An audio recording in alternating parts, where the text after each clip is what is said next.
Hey guys, welcome to the first lesson of the year, and we're going to launch right into this. So today I want to talk about the derivative and instantaneous slope.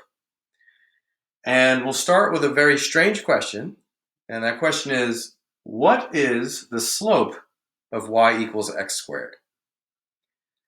Now that's a weird question, right? Because when we talk about slope in mathematics, we're talking about lines usually, right? So we can easily get the slope of any line. You give me a line, I'll give you the slope, right? But curvy things, like y equals x squared, we usually don't talk about slope with curvy things. And that's because with curvy things, the slopes are constantly changing. So for example, here's our curve y equals x squared. We've seen it a million times. The parabola goes through the origin, looks like this. But when we take a close look at it and we think about slope, well, it certainly has a negative slope here, right? A very negative slope.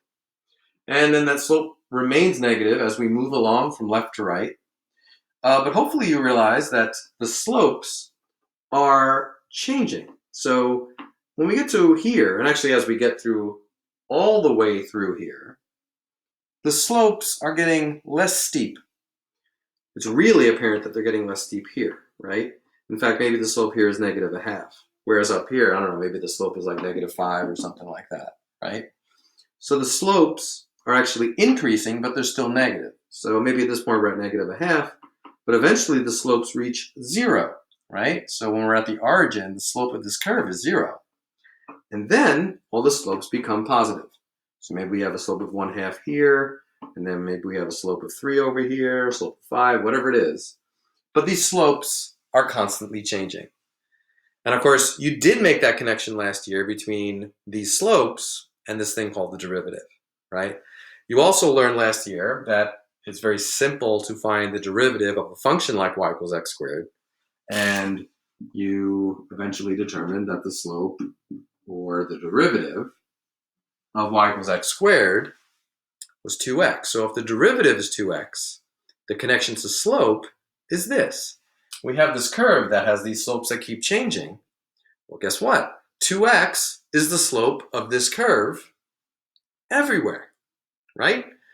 The simplest point is here at the origin, we all agree the slope is 0. Well, x is 0 there, right? So 2 times 0 is 0, so the slope is 0. But at 1, the slope would be 2. So this slope right here is 2. The slope at 2 is 4. We see the slopes are increasing. The slope at 3 is 6, and so on. So this amazing thing called the derivative gives us the slope at any point on all sorts of curvy curves, right? Pretty cool.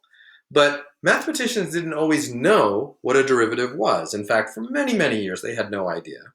And the only thing they can get slopes of were lines, right? Because that's easy. But curves, those were a challenge to mathematicians, and it took many years to get to this stage. So let's try to do something. Let's start with, let's say, a question that looks like this. Now, this is a more typical question, the kind of question you might see on a test or in a textbook. And it's a question that looks like this. It says, find the slope of this function. And in fact, instead of calling it y, I'm going to call it f of x instead to make it clear. That's a function of x that we're dealing with here. So we have, what is the slope, or find the slope of f of x equals the square root of x minus 3 at x equals 4, right? So we're trying to find the slope of this curve at a particular moment. This idea of instantaneous slope, the slope at a specific spot. So what I've graphed for you here is the graph of the square root of x minus 3. It's the familiar radical looking function that we see here. And the point of interest is when x is 4. So that's this point right here. And I want to know what the slope is at that point. So what do we notice here? Well, we notice that the slopes here are always positive, right? But the slopes are decreasing as it moves along. The slope, particularly at 4, looks something like this. So I'm guessing that the slope is going to be some number less than 1, right? Because the slope of 1 would look like this. But this isn't as steep as that. So whatever the slope is at 4, it's got to be a number less than 1. Okay, but that's our goal. That's our holy grail here. The slope at that point. How are we going to get there? Well, what I'm going to do is I'm going to redraw the picture, but I'm going to do it on a distorted scale. So you'll notice here, This is a distorted scale because I have 1, 2, and 3 spaced out over here, and then 1 through 12 like this. This was a square window, right? So the increments here were the same as they were here. So I guess you can think of that as a more, I don't know, realistic version of the graph of f, the square root of x minus 3. But I'm going to distort it on purpose so we can draw some pictures that will really get us to understand what's happening here. Because what I want to do is I want to try to come up with this slope at x equals 4 without knowing anything about derivatives, but just what they knew just prior to knowing derivatives. So the first step, of course, is to graph this thing, f of x equals the square root of x minus 3. So how do you graph stuff? You just plug in numbers for x and you find points, right? We should get really good at this by the time we get to the end of the course because we'll be doing this all the time. So to sketch this, I'm going to make up numbers for x. Now, if I try 0 for x, I have 0 minus 3. As we know, we can't take the square root of negative 3.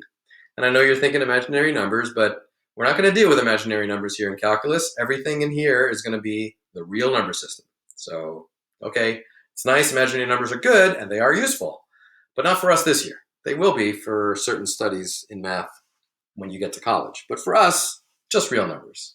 So if I plug in 3, that's going to work because 3 minus 3 is 0, and I can take the square root of 0. But if I plug in 0, 0 minus 3 is negative 3, and I can't take the square root of negative 3. So the first number I can plug in is 3. We plug it in, and of course, we get 0. So 3, 0 is a point on my graph. I plug in 4. 4 minus 3 is 1. The square root of 1 is 1, of course. So 4, 1 is going to be on my graph. Plug in 5. 5 minus 3 is 2. And the square root of 2 is 1.41, right? It's one of those numbers that we should know. So 1.41 is like here-ish. I plug in 6, and now I'm taking the square root of 3. Another number we should be familiar with. It's like 1.73, right? So 1.73, I don't know, somewhere here-ish. I plug in 7, I'm going to get a nice one because 7 minus 3 is 4, and of course the square root of 4 is 2. So 7, 2, right about here. And if I plug in, let's say 12, that'll give me a nice number. 12 minus 3 is 9, and the square root of 9 is 3. Okay, so I'm going to get my familiar radically shaped curve, which is going to do something like this. And you might realize that this function is both increasing and concave down, right? We'll talk a lot about concavity this year, obviously, as you did last year. All right, so here it is. It's a distorted view of the same curve that I have over there. But it's the same question. And the question is, what's the slope of the function at 4? Which, by the way, means exactly the same thing as the slope of the tangent line drawn at that point. So if we draw a tangent line to our curve at that point, it'll look something like this. I'm sure you remember talking about slopes of tangent lines. But really, slopes of tangent lines are equivalent to slopes of curves. So if I talk about the slope of the curve at 4, it's identical to the slope of the tangent line there, right? So if I drew it here, it would be this. Now again, remember, that's my realistic picture I've drawn over there. So I know that the answer to this question is going to be some slope less than 1. I don't know what it is yet, but it's going to be a slope less than 1.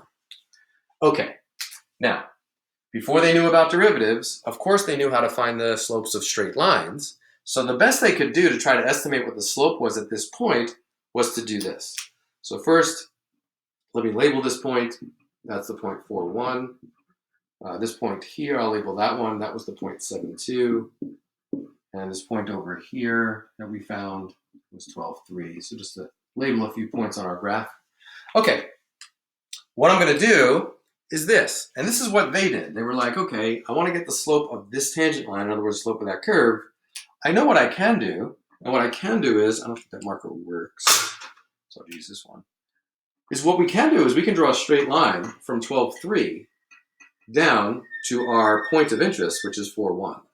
Because of course, finding the slope of this segment is an easy thing for us, right? And it was an easy thing for them before they knew what calculus was. So they're like, okay, let's find the slope of this. Now, this type of line has a name. It's called a secant line, right? Any line that connects 2 points on a curve is a secant line. So let's find the slope of this secant line, and I'll call it secant line number 1. So the slope of secant line number 1, because I'm going to draw another secant line in a minute. So it's just delta y over delta x. So second y minus first y. So the second y is 3, the first y is 1, over second x minus first x, so that's 12 minus 4. So clearly what's that? 2 over 8, and 2/8 is 1/4. So the slope of this secant line is 1/4. Now, is that the slope of the tangent line or the slope of the curve at this point? The answer is no. This is clearly steeper than this. So the only thing I know about the slope of this curve here is that it's larger than 1/4, right? And in fact, at this point, I know, because this is drawn to scale, that it's some number between 1/4 and 1. All right, so we're getting closer.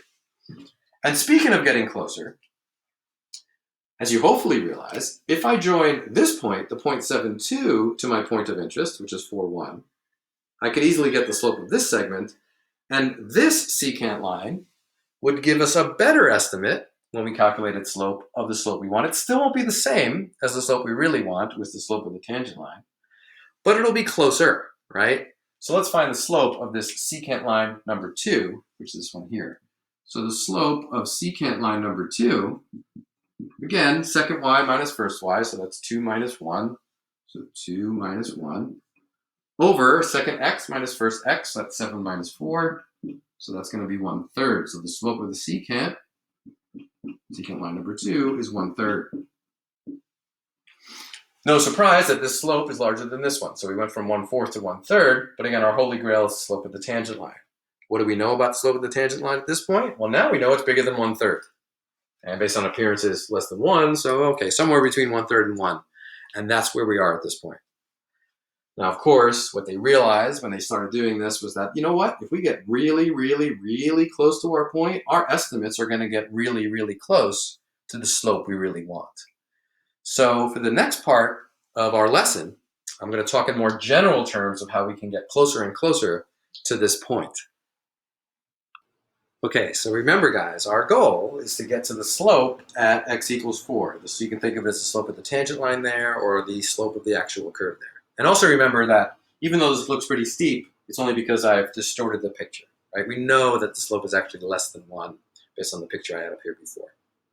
Okay, so you notice I went out to 12.3, which was somewhere up there. So I went 8 units beyond to get to 12.3 in terms of x. I also went 3 units beyond to get to the 0.72, right?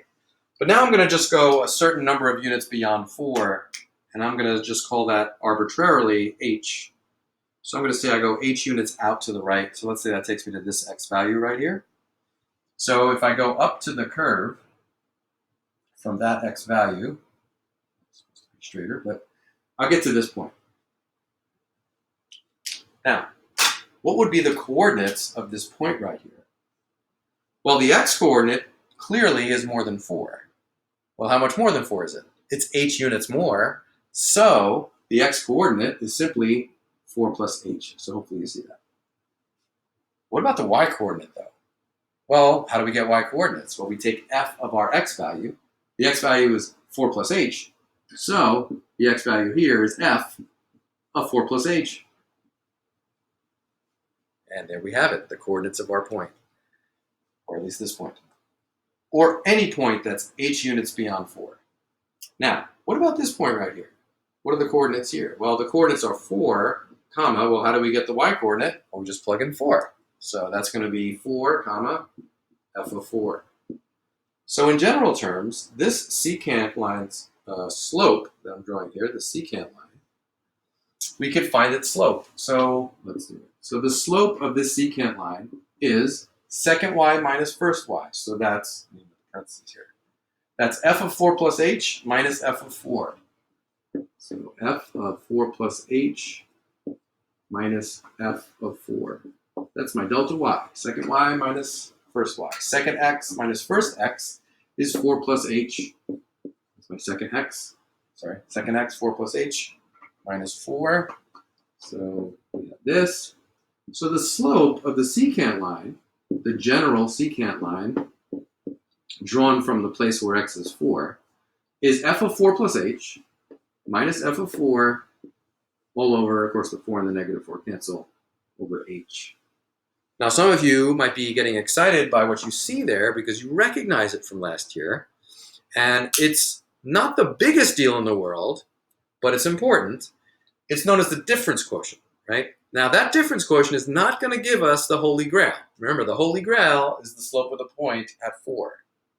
All this really gives us here is the slope of any secant line you want to draw, right? So that's going to give us the slope of any line we draw as a secant, so including the 2 that I drew before, right? That's what this is giving us. But how do we get to what we really want to get to? How do we get to the slope of this?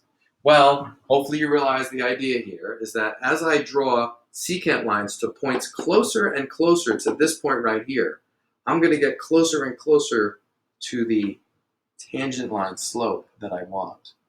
So what do I want h to be? Well, I want h to be 0.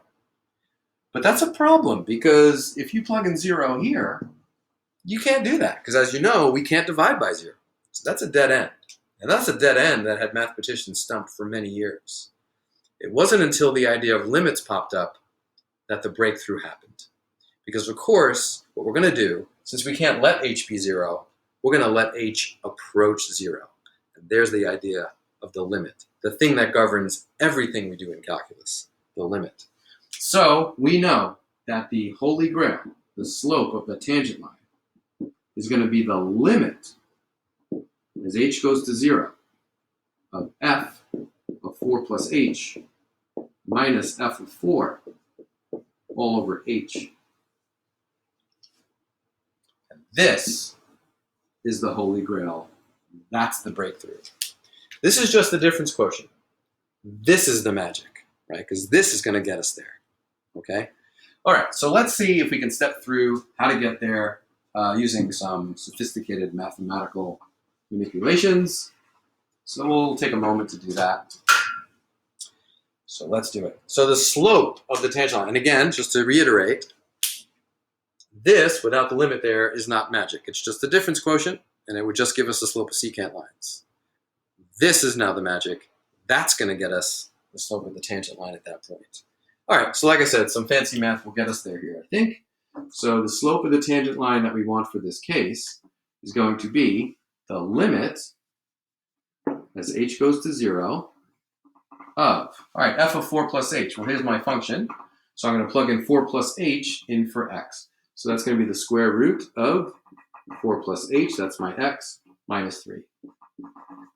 That's my f of 4 plus h. Now my f of 4, so I plug in 4 into this, and of course I'm taking the square root of 1, and I plug in 4, all over h. So the slope of the tangent line, again, the slope of the tangent line is the same as the slope of the curve at this point, is going to be the limit, the all-important limit, as h goes to 0, of, in this case, the square root of, well, 4 minus 3 is 1, so 1 plus h, and the square root of 1, which is 1, over h. Okay. Now, this is where some sophisticated mathematical manipulation is going to happen. And I'm sure you saw this last year as well, so let's go through it. So the slope of the tangent line is the limit as h goes to 0 of the square root of 1 plus h minus 1 over h. Now, I don't like the radical there in the numerator, which is, you probably did some work where you were rationalizing denominators. Here, actually, we're going to rationalize the numerator by multiplying by the conjugate of this expression in the numerator, which, of course, is the square root of 1 plus h plus 1. But again, you're not allowed to just multiply by that whenever you want to. The only number you can multiply by is 1. So I'm writing a very fancy version of the number 1 right here, the square root of 1 plus h plus 1 over the square root of 1 plus h plus 1. What that's going to do for us is this. So we have the slope of the tangent line is the limit as h goes to 0 of, okay, so we're going to FOIL these, right? So we have the square root of 1 plus h times the square root of 1 plus h. That's 1 plus h. Outside's canceling with inside here. We can see that. And then negative 1 times positive 1 is minus 1. And then here, I know h is going to multiply all of this. I'm not going to distribute it. I'm just going to leave it undistributed, if you will. And it'll be apparent why in a second. All right, so the slope of the tangent line is going to be equal to the limit as h goes to 0 of, well, that's just h in the numerator now, and then down here, h times the square root of 1 plus h plus 1. And now, of course, you probably realize why we didn't distribute the h. It's because now we can conveniently cancel this h and this h. They both become 1s. And we have the slope of the tangent line. Let's see if I can squeeze it in here. The slope of the tangent line is going to be equal to 1. Well, hold on for a second. Can't forget that limit. That's the key. It's actually wrong if you write it without the limit. So the limit is h goes to 0 of 1 over the square root of 1 plus h plus 1. Notice I kept writing limit as h goes to 0 over and over again because we haven't evaluated the limit yet. If you try to evaluate the limit somewhere along the way by plugging in 0, you're going to get into trouble because you have this h in the denominator, right? You have it here, you have it here. But now we have it here, and when h is 0 here, I'm going to be able to do something with that because 1 plus 0, of course, is 1, and the square root of 1 is 1. So now I'm going to evaluate, and when you evaluate the limit, you no longer need to write it. So when h is 0, h approaches 0, we plug it in. We have 1 over the square root of 1 plus 0, which is 1 plus 1. And of course, that turns out to be, sorry, I'm running out of space on my tiny board here, but that's 1/2. And we did say, remember, it was going to be some number less than 1, bigger than a fourth, bigger than a third. Turns out that the slope is exactly 1/2. Now, of course, as I was going through this tiresome exercise, but that makes it sound much less cool than it really is, because it really, really is cool. The concept of the derivative is an amazing moment in the history of math, and I'm hoping that you got to appreciate that here. This mathematical stuff over here is just kind of tedious. It's good math to know how to do, of course, but the concept is the key. But as I was going through it, a lot of you were probably realizing, well, if you wanted to answer that question, and maybe I'll just erase what I have here. If I want to answer this question, because you know enough about calculus based on last year, and even based on just what we did at the beginning of our lesson today, we said the derivative gives us the slope everywhere, right? So if I want the slope of this curve everywhere, I could easily find it. So f of x is x minus 3 to the 1/2. So I'm conveniently writing the square root of x minus 3 this way because I want to take the derivative of it. And you did learn how to take derivatives of things that look like this last year. So if you wanted the derivative, you said, okay, f prime of x is 1/2 times x minus 3 to the negative 1/2. And we can't forget to do the chain rule here. The derivative of x minus 3, well, the derivative of x minus 3 turns out to be 1. But the chain rule is something we should always think about when we're taking derivatives. And again, the derivative of x minus 3 just turns out to be 1 here. Okay, so what is the derivative? Well, it's f prime of x equals 1/2 times, what does that negative exponent mean? It means 1 over x minus 3 to the positive 1/2. Well, what does that exponent of 1/2 mean? It means the square root of x minus 3. So f prime of x is equal to 1 over 2 times the square root of x minus 3. Now, I do realize that there might be many of you out there that could have gone from this function to this derivative in one step because of memorization, which is nice, and it was good because you wanted to be efficient when you found derivatives last year. But I wanted to intentionally go through this because there's a lot of golden math in here, right? The power rule for derivatives we're using. We're using the chain rule here. We're also using the definition of a negative exponent, the definition of a radical exponent. That's all good math there. You would have skipped it all if you just went from there to there. But what does this give us, this derivative? Well, just like on this, y equals x squared, the derivative gives us the slope everywhere, right? So for our radical function, the square root of x minus 3, this gives us the derivative everywhere. So if I want the derivative at specifically 4, which I do, I'm just doing f prime of 4, which of course is 1 over 2 times the square root of 4 minus 3 to write it out. And that's going to be 4 minus 3 is 1, the square root of 1 is 1, so 2 times 1 is 2.